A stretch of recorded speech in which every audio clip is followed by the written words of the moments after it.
and welcome back. Here we are again. If you are joining us, I hope somebody's out there and I'm not just talking to myself, but it's always a possibility. But whether you're there or not, I will carry on regardless. So, this is our 15th session. Kind of staggers me when I say it like that I've spent 15 hours either in my front room or in this garden shouting at a phone, but 15 hours it will have been by the end of this session. So, today we're going to be looking at the last of the improvised weapon stuff we've been looking at. So we're going to be covering the pull cue for our two-handed inflexible, and then we're going to be looking at incidental weapons. So these are basically anything else you can't use in any of the other categories and you can't think of another way to use. There's a category of techniques for small incidental items that you can use. So we're going to have a look at some of those to round things off as well. So once we've covered all that, we're then looking at kind of the next three sessions kind of heading on after this one. I'm going to introduce you to a couple of the other sword techniques we use. We're going to have a quick look at cutlass next week. And with that, we're going to have a look at the concept of two-hand fighting, which I know we've touched on briefly with things like cloak and baton. We talked about, I think, last week. And I'm sure when we were talking about Cunningham, we were looking at cane and hat. Very briefly, but we're going to cover some of the concepts of how you handle two weapons next week as well. The week after that, I'm going to give you an introduction to one of the other main parts of our syllabus, which is the Bolognese style of side sword. So that's an Italian version of side sword, which is kind of in between your knight's arming sword and your kind of Three Musketeers rapier. So we're going to have a look at that. That's going to take up a whole session just trying to get you familiar with some of those techniques. And then the week after that, which is the end of July, I'm going to do half a class on straight razor, which is going to be horrendous, and you're going to wince through the whole thing and feel very uncomfortable because it is a horrible, horrible weapon. But we're going to have a look at it anyway, just more out of an academic interest than obviously any form of self-defense. And then the second half of that class, I'm going to kind of round things up a little bit, and we're going to talk about kind of what happened to Bartitsu, and also I'm going to at that point give you some advice if you want to start looking at studying Bartitsu further and setting up your own club. The reason for that being is that at the end of July I'm going to stop doing these, so that will be 19 classes I'll have done by that point. The reason for that is just the world is starting to come back to normal, and I am running out of material I can teach without somebody else here to help me. So I'm going to finish up after those 19. I'm not quite sure when I'm going to be going back to everyday training face-to-face. And obviously I'm still going to be here, so if you do have questions or you want any extra little bits, I can record videos and all the rest of it. So you can always get in touch with me for that. But just to let you know, we've got about another 4 of these sessions, and then that will be us kind of finishing up. So anyway, today we're in a slightly overcast Sunderland, and I'm kind of hoping the rain stays off for the next hour, but we'll see how it goes. Right, I think that was all I was meant to say at the beginning of this, so let's crack on with things, shall we? Right, so we'll start as we always do, and I shall fall in. So, attention, blow a fly out the way, and fall in. Okay. Right, so today we're going to start off looking at pull cue. Or really, it's our two-handed inflexible. So this is the weapon we're going to be looking at. Two-handed inflexible, basically a long staff. Now there are other things that you can pick up that look vaguely like this, but a pull cue is probably the most common you're likely to find in a bar or some such when you are out. Now, as we always do, we're going to start by looking at the qualities of this weapon. First of all, it's long, yeah? If I hold it sideways, I can't even fit it all on the screen, yeah? So in fact, if I hold it next to me, you'll find that it's only a couple of inches shorter than I am, which gives you an idea of just how short I am. But, it's a weapon that I think is often misused, particularly if you watch any movies, so we're going to have a look at this. Now, the way it's often used, or people seem to use it, is they kind of do these big smashing movements. And as you'll see, it cracks in half over somebody's back, and then you ended up with something only half the length. Now that's not a problem because we can use a half-broken pull cue for arcane fighting, or if it snapped even further, we could use it as a baton. But we have at the minute something that's actually much longer, and it makes sense to try and use that length. The problem is this top part here is incredibly weak, okay, for any kind of bending or impact on either side. So we can't really use it as a cutting implement. So instead we have to look at it much more as a slashing implement. Okay? Sorry, much more as a piercing implement, a thrusting implement. Sorry, my words are just all getting mixed up tonight. I will break into a random ramble. For a long time, my nickname amongst the martial arts community was Elbow. The reason for this being that any time I was doing a demonstration or a class, I would forget a random body part. And when my brain did that particular brain fart, it would insert the word elbow instead. So I would be referring to a knee, or a wrist, or a head, and I would say elbow. So, it is a problem that I suffer from. It's probably linked to dyslexia or something else that I've got. But, yeah, okay, sorry about that. We're going to use it as a thrusting implement. Let's make sure we get that absolutely right. Now, so what we were doing is, when I started looking at this, I started thinking, well, what do I have that is roughly about 5 and a bit foot long and thrusting in terms of something that people have actually combat tested? And it's important that these things have actually been tried out.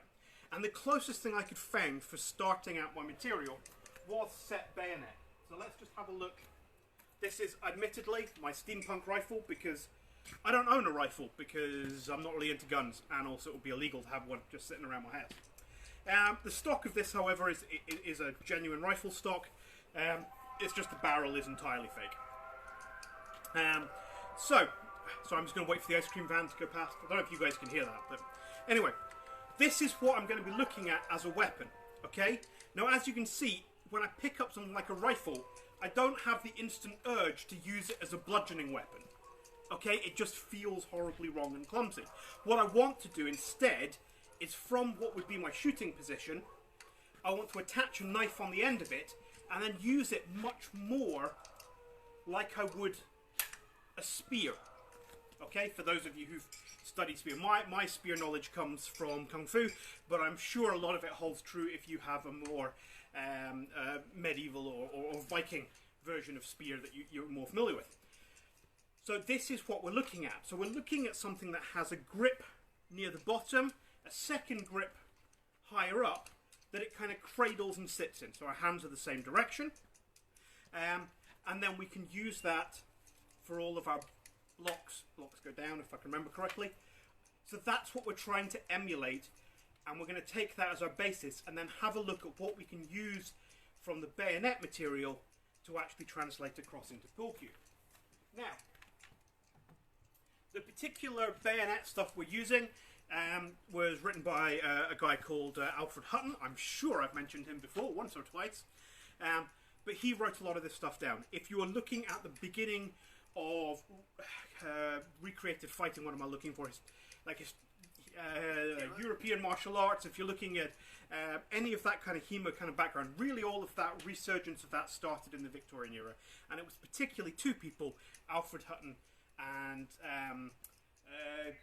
Egerton Castle. Thank you. That was, I was like, I had some castle egg in my head. Yeah, words are not good today. This is going to be terrible on video. I do apologise. Egerton Castle. If you want to look at any of the really early stuff, search those two guys. There are loads of PDFs available that they've written. Have a read through them. It's really good. This is stuff that he wrote on bayonet. It's available on PDF.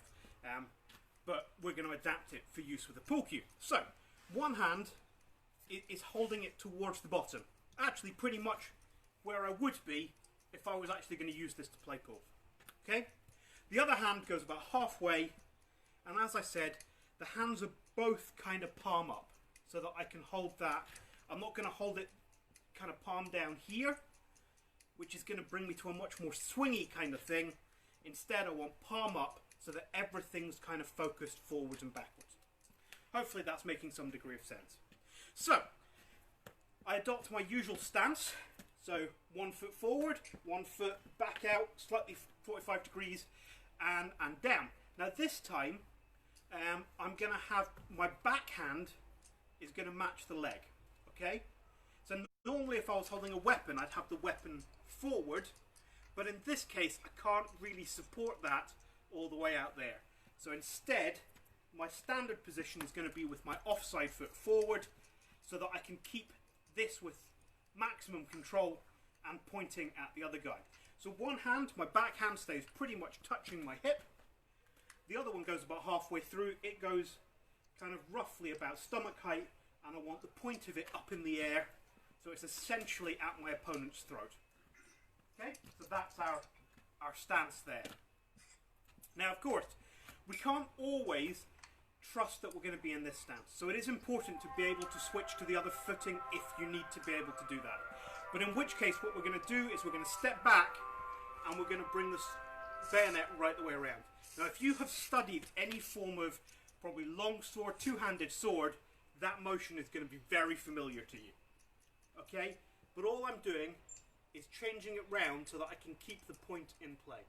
It's much clumsier on this side because I haven't practiced it as much, but I do still have my basic stance on this side. So if I need to switch, I can do. Okay? So if I'm in my normal stance, I can switch round to here. So my arms are crossed, but I've still got my ability to control this and do everything that I need to. So from here, I'm going to step forward and it disappears behind me, but my point is still online. Okay, so we've got our basic stance and a little bit of movement. What are we going to look at next? Guards, yep, thrusts, yeah. So our main point of attack here is we're not going to hit with this, okay? Now, when you look at bayonet, it's got an edge on it. So a lot of this is designed for these kind of cuts and things that you can do with a knife. We're specifically not going to use any of them. So really, our only two attacks that we're going to look at, main two attacks, are going to be thrusting attacks. The first of them, pardon me, is a thrust. And all I'm going to do is, from my starting position here, I'm going to lean my body weight slightly forward, push both hands out as far as I can into the other person and back again. Okay? So from here, I lean forward a little and my hands go straight out. Back again.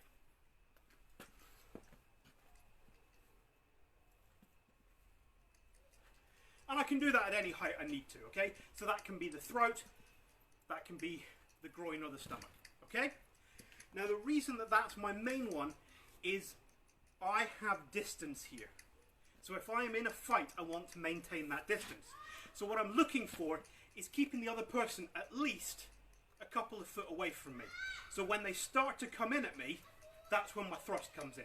And that's going to the groin, that's going to the stomach, solar plexus, throat, face if you have to.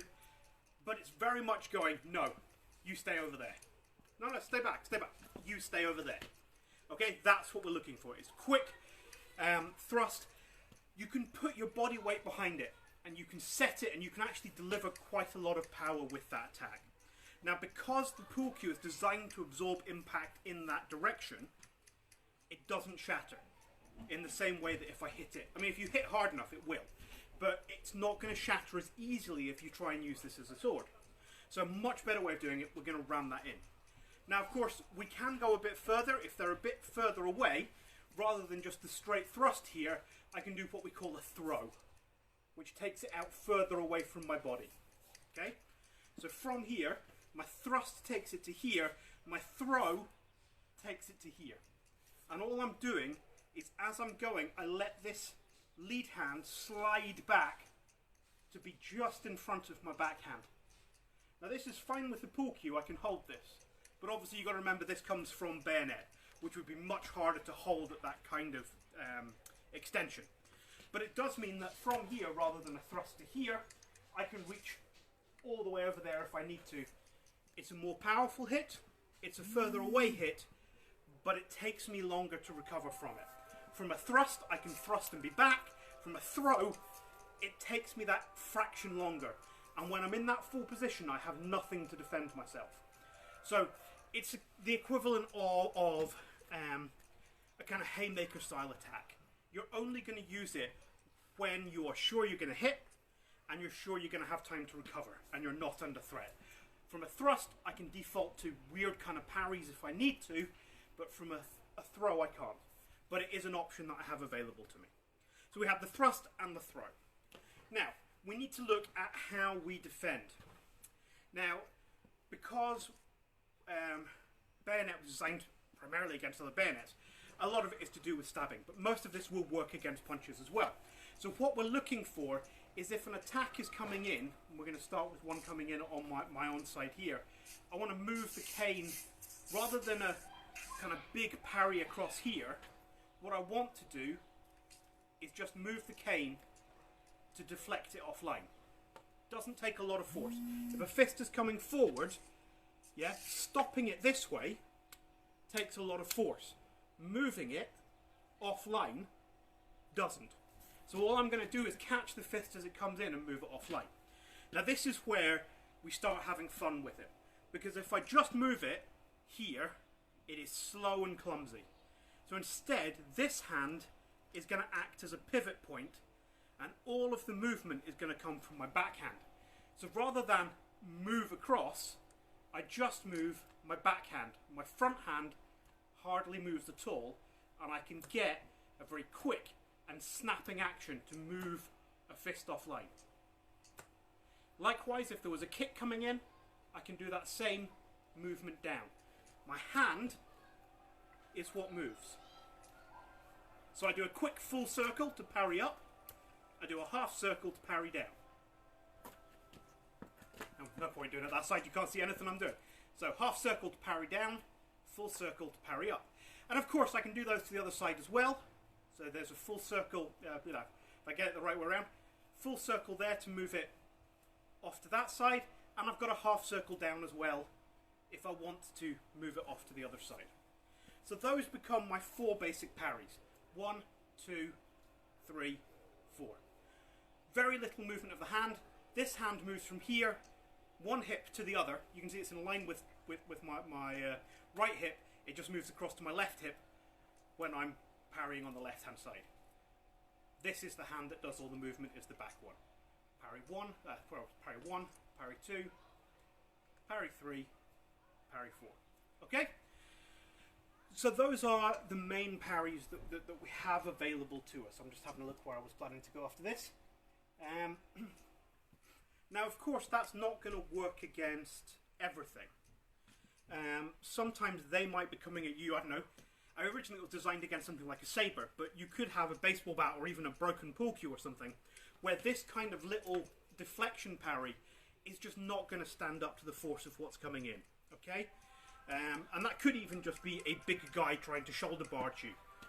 Doing this is not going to deflect somebody who is a foot taller than you and built like a brick.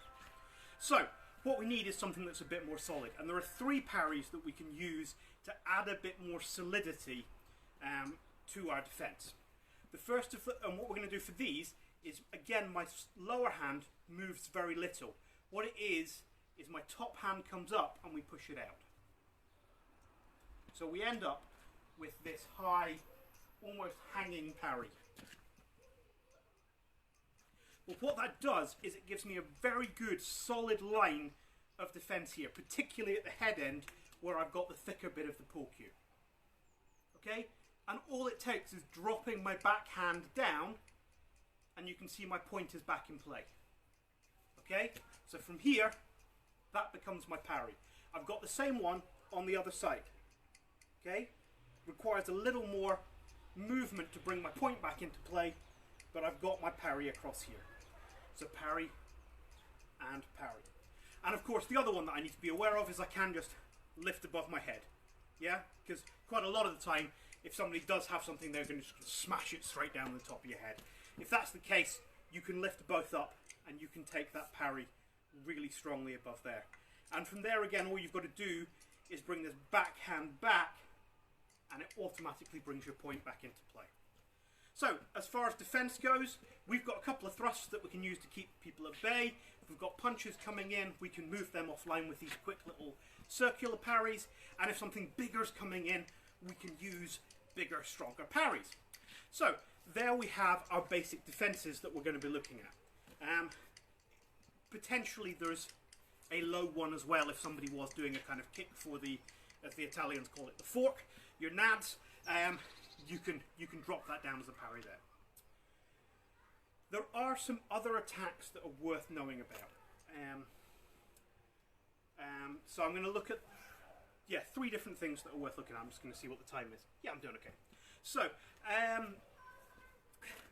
the first of them is being aware that you have the potential to get trapped. If somebody can get in and move in close to you, once this is in this position trapped between you, it's not useful to you anymore. Okay, probably because they've grabbed it as well. Okay, at this point you've lost the benefit of having a weapon. So you've got to not get to this stage. So what do you do if somebody rushes you, or particularly knocks the pull cue offline in this direction? Okay, if it goes off in this direction, we have a different tactic. We'll come to that in a minute. But the main thing you can do is if this gets knocked offline because they're coming in, you have the butt available to you to use. So we're going to use that in 3 particular ways. The first of them is a thrust. So if you can see somebody coming in, normally when they're knocking it up, you're going to let that momentum go and bring it up over your shoulder. And from there, you can deliver a thrust. So it gets knocked up, it goes over your shoulder, and you can thrust with the blunt end of it. So from there, it's knocked up, goes over the shoulder, thrust out. Okay? Option number 2, if somebody's coming in, that same motion, which sets this up, actually, if we extend it out a little forward, becomes an uppercut with the bottom of the butt. So rather than setting it here and thrusting, I throw it out a little bit more. And I've got quite a solid uppercut with the bottom half of the cane. Okay? So that's option number 2. Option number 3 is the hook. And what I'm going to do this time is if somebody's very aggressively coming in, I'm actually going to step and bring the butt of it across. So from here, and I can do that off at a slight angle. So if they're coming directly at me, I can step offline, and as I bring that into the back of their head as they go past me. So from here, I'm going to step and throw that hook.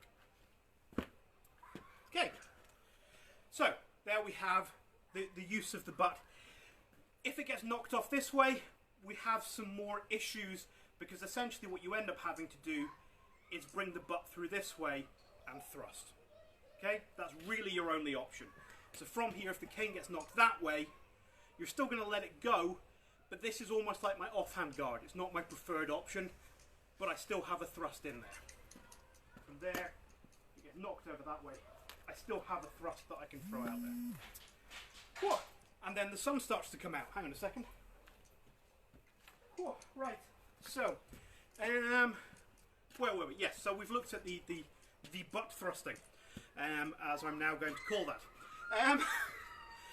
The other things that are worth knowing, okay, and these are 2 tricks that come, I mean, that's the basics of how you're going to use it, okay? You've got the jabs to keep away, you've got the butt if they're getting close, you've got little circular parries if they're trying to punch you at a distance. If they're coming in close, you've got the stronger parries as well. There are 2 tricks that are worth knowing from actual saber, from bayonet versus saber. The first of them is, there's nothing sharp on the end of this, it's a piece of wood. And I'm pointing it at the other person, which means it's quite close to them, and my greatest fear has to be that the other person just grabs it. Yeah, once they're holding this end, they can control this as much as I can, and I'm not going to be using it as a weapon. So and that was the same with a bayonet, because it's attached to a rifle. If you can reach past and grab the barrel of the rifle, okay, then it stops being useful as a weapon. So what we need to do from here, from this position, is we need to get used to going to a pullback position. Here. So the difference is from here, I'm going to pull back to here. And you can see I've suddenly retracted the distance that the cane is away, the point is away from me. And I can still go straight back into a thrust if I want to. But it means that if somebody tries to grab the end of this, I can very quickly move it out of the way and straight back into a thrust. I can move it out of the way, come round into a hook, back to guard. I still have those options, but it's just a very nice little trick of retracting the point out of the way if somebody tries to grab it. The other one that I want to look at is, as I said, we don't use cuts because this isn't an edged weapon. It doesn't actually have a knife attached onto the end of it. If you pick up a pool cue, gaffer tape a knife to the end of it, you stop being in the self-defense territory. Okay? But there is one little cut that's worth knowing, which is a kind of false edge cut. And the way it's delivered is essentially you'll thrust, and if that misses, you can retract this lead arm towards you very quickly. So if I miss, I can just do a little quick flick up at the face. So you can imagine that if it goes here, what I'm trying to do is just bring the point here. So I'm looking for a quick flick towards the eyes. I miss, little quick flick and back into my guard again. Now that's not going to do a lot of damage, but anything that goes towards the eyes or the head provokes a strong reaction from people. They will overly parry it, they'll panic if they get hit on the side of the head. The psychological effect of that can be quite large. So even though it's not going to do a lot of damage, it can stop them in their tracks, especially if they think they haven't been hit and then get hit. Miss, little flick, back to my guard position. Okay, so that's a couple of ones that are worth knowing from actually the saber versus bayonet material. So that gives you the basics in like, what, 20 minutes there, of how to use a pool cue for self-defense. There's a lot more you can go into, but if you have those basics, you're pretty much sorted, okay? There is some stuff that's worth looking at if you have the time. I don't have time to go over it today, which is what if you end up with the bayonet here, particularly if they have a bayonet here as well. There's all of this kind of, how do we start grappling, trying to manipulate all of this and that, almost grappling with it. I don't have time to cover that today, but it is contained in that book by Alfred Hutton, so go and have a read if you're interested. I might record a little bit on that sometime in August if I'm not back training. We'll see how it goes. Again, it's kind of difficult to teach with only one person. But that is Kane, so hopefully you found that interesting. I quite like it because it takes me back to my Kung Fu days where I used to do spear, but I quite like it because this pivoting motion allows it to be very quick even if you're using something relatively heavy like a bayonet. And I love those little tricks of science. I feel it fits very nicely into what Bartitsu is all about. So, that is the pull cue, or the long inflexible weapon. Sorry, give me a second. Now, we come to my ramble for today. And what I thought I would do is, there's a lot of the time when people talk about the resurgence of Bartitsu, it's this kind of like, it happened in the Victorian era, it kind of disappeared, some guys kind of found a few odd references to it, and now we do Bartitsu. What I thought I would do is actually give you a bit of a better time scale of what actually happened and when, in terms of the resurgence of Bartitsu that I'm now part of. And if you're training along with me, you're part of this as well. Even if you're just watching this and interested, you can be part of this resurgence and part of this project. So what I thought I would do is outline a bit of what happened. So, obviously we have the collapse of the actual Bartitsu Society, which I will probably talk about in the very last session. I think Tommy's done a video on it recently as well, so you can probably just see it there and I'll repeat what he said later. But anyway, that collapses, the instructors separate across Europe to do their own thing. Bartitsu kind of goes dead for a while. There are some rumours that in the kind of 1960s, there's a couple of cane classes teaching Vigne style cane floating around, but I don't think any of those have been verified. So really, we kind of pick things up again in 2001. Is the first instance that I can find people starting to look at this again. And in particular, I don't know if it still exists, but it used to, and it was a very good publication, was the Electronic Journal of Martial Arts and Sciences. I don't know if it still exists, but they got hold of the original Barton Wright articles that he wrote for the Strand magazine, and they published those again for people to have a look at.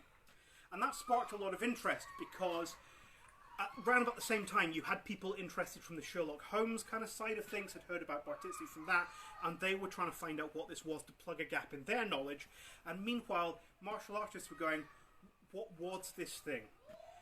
And quite a few people got very interested in it, particularly the cane work. Again, the Vignay style of cane took off and got quite a big following. So much so that we go next year, 2002, Vignay cane fighting actually gets included in the Leeds Armoury educational displays.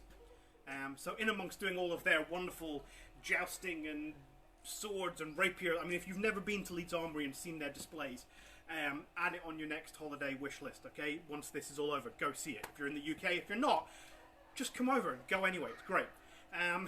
Go see those, but Vignay cane became part of that. So that kind of growing interest. I'm trying to get my dates because my memory doesn't work for dates at all. Yeah, the other thing that happened in 2002 is we have the formation of the Bartitsu Society. Now, in fairness, at this point, this is actually a group of interested people, and this is going to show the age of it, set up essentially a Yahoo group. Does anybody remember Yahoo groups? Maybe it's just... seems like a long time ago now.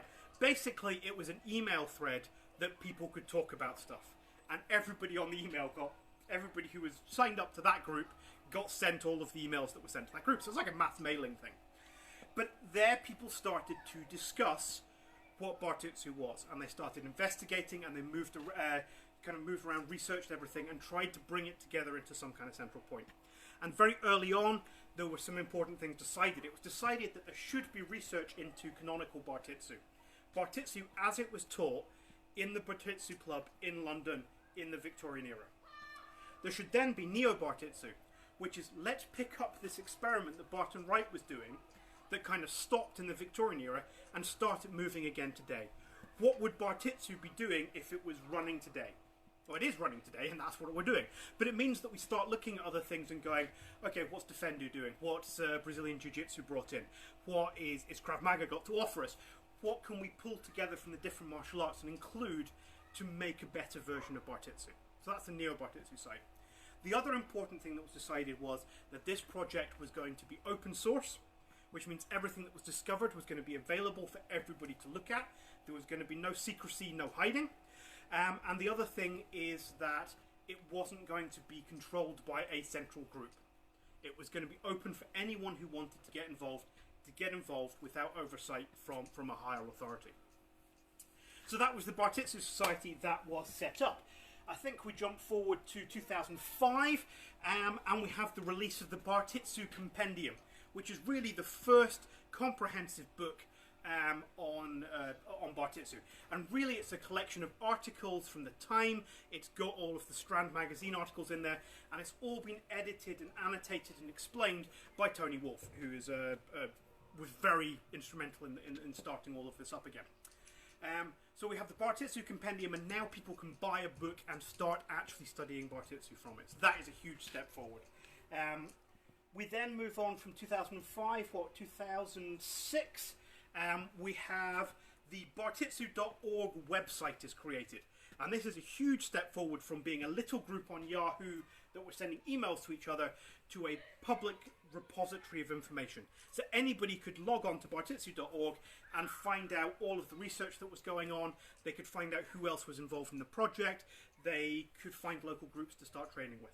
Sadly, I think that website has died. I think they're trying to bring it back, but it doesn't exist right now, sadly. But I'm sure it will do again in the near future. Moving forward from there, where's the next one? 2008, I think. Is the second part of the compendium released. So this is additional material that has been found in the few years since the original compendium was put out, and Tony Wolff puts out a second version. This one contains much more how to train Bartitsu rather than annotated versions of the original. So it's much more useful as a training manual. So that second compendium exists. I think after that, we come to probably one of the most... No, two more, sorry. 2010. Sorry, there's one more. Tony Wolff goes on a tour doing public demonstrations of Bartitsu. And this is really to raise awareness of it. So we're already kind of like 10 years into this, and we've now got enough of a martial art developed that he's going around and doing demonstrations. 2012, the most important part of the entire story happens. I start running a Bartitsu class in Newcastle. So 2012, the Bhartitsu and Antagonistic Forum is founded, and we started training 8 years ago. Seems kind of like yesterday, but that was when that happened. Then I think the year after that was it. Yeah, 2013. The International Bhartitsu Forum, sadly the second one, I missed the first one because it was in America, was in Beamish, which was just down the road from me. So I went along to that. Met up with about 30 other people that were interested in Bartitsu, and we had a really good weekend of training. But that was the part where people are starting to gather physically from around the world to actually invest time and discussion in this martial art. Jumping forward from there, where do I want to go from there? Let's jump all the way from there to 2018, which is the next big stepping stone, is that I got a message from some guy in the wilds of down south. I like to say that just because everybody refers to here as north, and I'm from Scotland, so I still think of this Newcastle place as being south. Anyway, he's actually from kind of like the Midlands, it's like Birmingham kind of area. But guy Tommy Moore, might have mentioned him, got in touch with me, said he's going to be running a Bartitsu event, and if I wanted to come down and teach a seminar. So 2018 there was Bartitsu Con 1, 2019 Bartitsu Con 2. Again, each time there's been about 30-40 people getting together from really Europe. I don't think we've had many people from the States across, but we've had people meeting together and training Bartitsu, teaching each other and learning off each other and sharing what we've found. And that really takes us then to now, 2020, and literally within the last week, Tommy Moore's book on Bartitsu has gone to a kind of Kickstarter thing. It's not Kickstarter, it's something like it. I'll get the link. It's on our webpage anyway. If you scroll down, it'll be like 2 messages down from this one. He's releasing his book on Bartitsu, which is taking a much more modern sports and coaching approach to teaching Bartitsu. So that's going to be another huge leap forward in everything that we're doing. So that takes us to now, 2020. Looking forward into the future, I don't know how it's going to go. I'm hoping I'm going to be a part of it for a bit longer, but at some point other names are going to come up, people are going to pick up the torch and run with it, and hopefully Bartitsu will continue to grow and develop for many years to come. Anyway, that's my little history of the resurgence of Bartitsu for you there. And I will stop talking about that and we'll get back to some violence, which is, you know, what most people actually want to see. Right. We're going to start looking at incidental weapons. You know that moment where you start to teach something and go, I've forgotten a vital piece of equipment, so I'm going to do the worst possible thing ever. Just hold on. 1 minute, I'll be right back. We'll be back after these messages. Yeah, that's the one.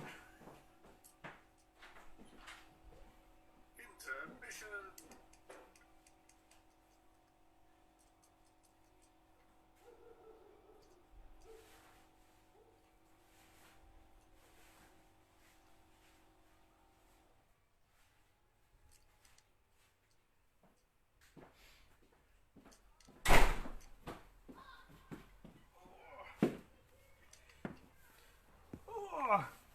My apologies. I hope somebody did a musical interlude or something there briefly. I was trying.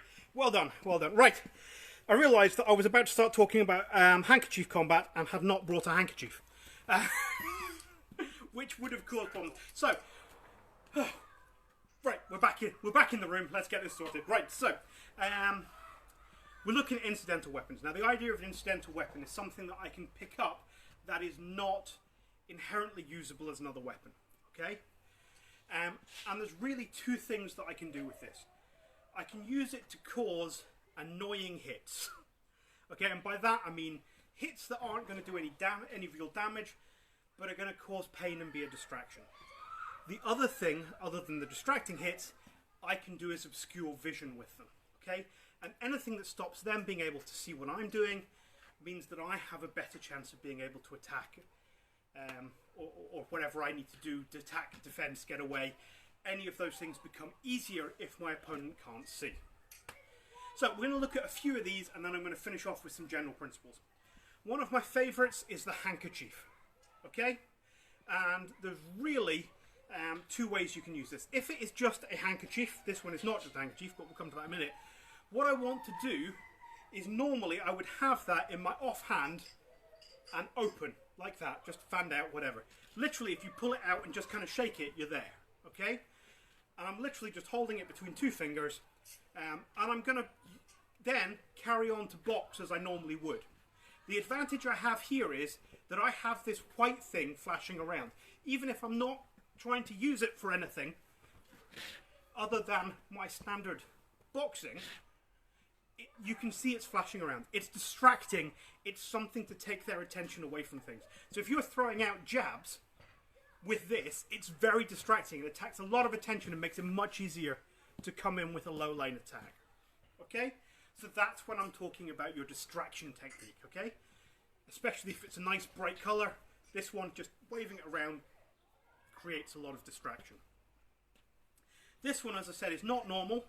This one has the incredible addition of having a 1 penny piece tied into the corner. This transfers into a very different kind of weapon, because what I've got now is a slight weight, and now I don't know how to explain it to other people in different parts of the world. It's a small coin, okay? It's a little coin about this size. It's not big. But what it does do is give me enough that I can actually move it. And there's two ways that I'm going to use this. One, if I come on guard in what would be my offhand stance, I can actually have this pulled back and tensed a little, okay? Now I can still happily let go of that and box normally, but what I can also do now is flick it. And am I being petty and sounding stupid? Yes.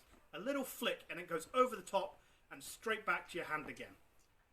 Okay, it doesn't seem like a lot, but if you get a small coin bouncing off your face, it causes pain. And it's certainly going to be a distraction if the other person comes up to you and is like, that moment of what? That's when you're getting in and carrying on the technique. So this isn't a technique in its own right. It is a setup to make other techniques easier. If I can bounce a 1 penny off the guy's nose, and whilst he's kind of like, what, I can get in and get him in a double headlock, and we can take this down to, a double head clench or something, and I can look to control the situation easier, I have succeeded in what I wanted to do. Okay, it's a distraction. These are distracting hits or obscuring vision. Okay. There is another couple of things you can do with handkerchief. It's quite a useful one. If I don't want to go for the little flick, the other option I've got is to get in close. I can keep it back out of the way. So I'm back to my offhand guard again that I would normally be in. And what I'm going to do is when I get the chance, I'm just going to do a quick double X or kind of figure 8 in front of me. Now, what I'm obviously not just going to wave it around in front of him, because then I really just look more like a Morris dancer than a martial artist. But if I get up close to him, that hitting across the face again is very distracting.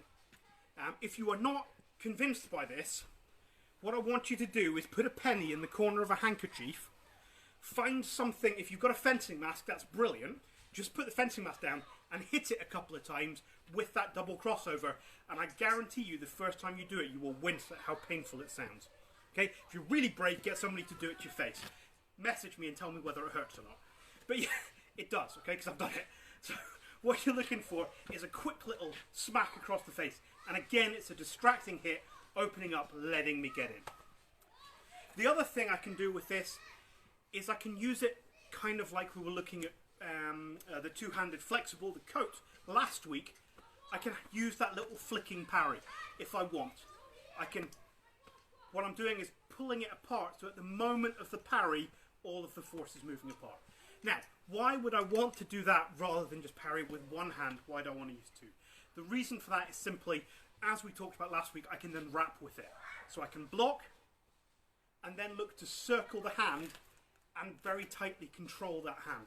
If I block, so you can imagine if the block happens there, it doesn't take a lot to circle that, twist, and then control that entire arm is held by the handkerchief.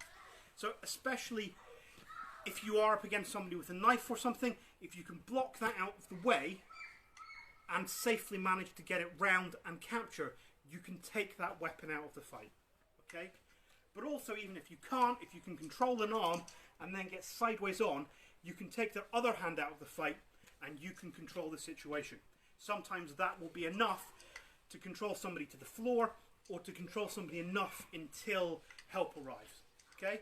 So you can use those little flicking parries and little catcher techniques if you want. Harder again to demonstrate with only one person, but something you can play around with, something you probably already have the equipment for in your house. Incidental handkerchief, one of my favourites. The next one I'm going to look at is, I think, one that pretty much everybody should have on them when they're out and about, and that is the torch. This is mine. It is not a particularly exciting piece of equipment, but what I can do is carry it perfectly legally. And especially when we were talking about, I think it was last week, we were talking about staying in well-lit areas, being sensible and keeping an eye on things. A torch makes it much easier to make an area well-lit and see where you're going. There's a lot of good safety reasons for it anyway. But what I'm looking at specifically here is, if somebody approaches you and starts being aggressive, it's very easy to slip it out of the coat pocket, trouser pocket, wherever you've got it, into your offhand. And then if they're coming directly into you, now this is only going to work really at night, you can use your kind of musette to hold them at bay. Yeah, a little slappy to the chest, hold them at bay, the torch comes up, and you can shine it straight in their eyes. Okay, from this position. And you don't need much. That's why get one that has a clicky at the bottom rather than a pushy one here. Make sure it clicks at the bottom.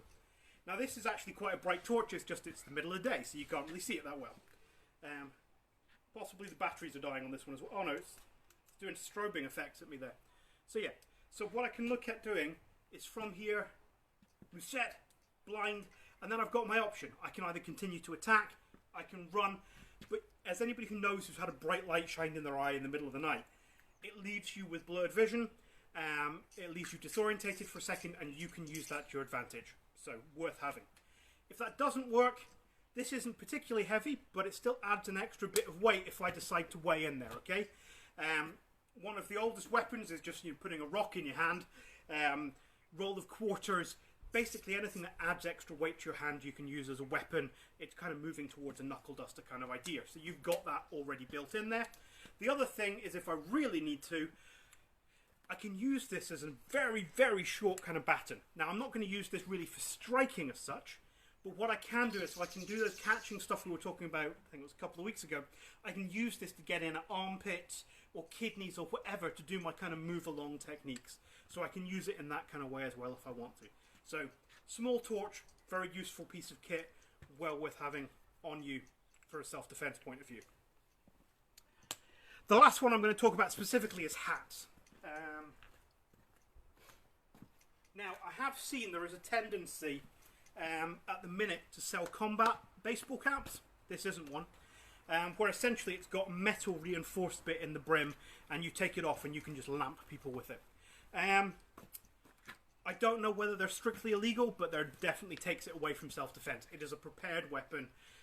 There's no way you're going to get away with using that in a self-defense situation without you ending up coming away with a criminal record as well. So this is just a normal baseball cap. There's nothing special about it. There you go. I'm now wearing my baseball cap. What can I do to use this in a fight? Well, step one is, as the fight kicks off, I have something that I can use to distract with straight away. It doesn't take a lot to take off a hat and throw it. Okay? And I don't have to be particularly accurate. I'm not trying to throw it. This isn't like throwing cards through paper. I'm not trying to take somebody's head off. What I'm trying to do is just pull it off and throw it vaguely in their face. Because it's coming at the face, the chances are they're blocking it out the way I'm moving, and I can get in with a low strike. Or I can get a head start on my run. Or whatever it is I'm deciding to do, I can use that moment of distraction. Hat comes off, hat gets thrown. Okay? That's option one. Option number two, I can use it in exactly the same way as we were talking about with the handkerchief. Yeah, I can use it if I'm attacking, by the time I just hold it in my hand here, maybe up through here, I can still do all of my punching, except now it's got that added distraction in there. Okay? So there's your baseball bat. That is an option as well. I didn't bring my beanie with you, but if you've got something like a beanie or just like a woolen hat or something, you can take that off and use it in the same way as a handkerchief with those distracting hits. It's really good. You can also just take it off and throw it. You can throw the handkerchief as well. Anything that's got just enough weight in it to fling, you can do that. If you've got something a bit more solid, this is another one of my hats. If you've got something a bit more solid, you have a few more options to you. Now, there's nothing to stop me still taking this off and lobbing it. That's a completely valid option. There's nothing to stop me having this in my hand and fighting with it, although it is going to slow down those lead jabs because you've now got something bigger with a bit more resistance. The other options I have with this is that if I hold it this way, we start coming back towards more something that was in kind of Cunningham. So I'm taking this hand out really from attacking, and instead I'm using it to hold the hat. But what that allows me to do, I can still block and parry with my forearms as I could do normally, but it gives me that kind of obscuring option where I can hide behind it temporarily and then come in at a different angle to what they're expecting. Okay? There are things that suggest you can take knives and parry them and things if you've got a hat like this. I wouldn't. I've spent too much time doing leather work. A decent knife's going to go through a leather hat. So yeah, don't bother with any of that kind of rubbish. But you have that there. You can parry, do all your blocks. You can wave it around as a distraction.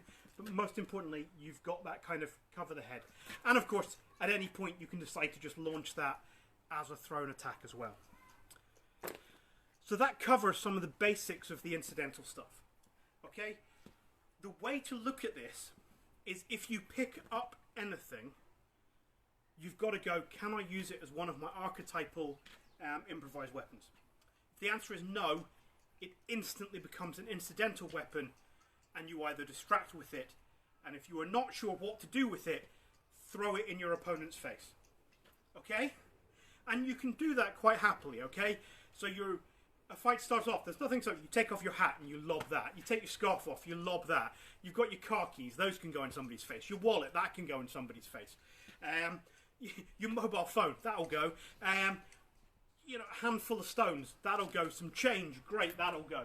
Anything you've got that you can throw and create a barrier or a distraction or just making it harder for the other person to close with you gives you time to think about what you want to do or better chance of making your escape. And that's really what the incidental weapons are. Okay? And that can come with something that you should use as something else. You can pick up a magazine, and I know in a couple of seconds I can turn a magazine into a relatively sturdy baton.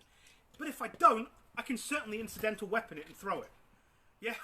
I can certainly wave it around and cause a distraction and make it harder for him to see as I'm getting in there with my attacks. Is it what we would call honourable combat? Probably not. Is it good self-defense advice if you actually want to come out of the situation relatively unharmed? Absolutely, okay? In a street fight, you don't really have honour. You have who gets hurt most. And you want to be the person hurt least, preferably not at all.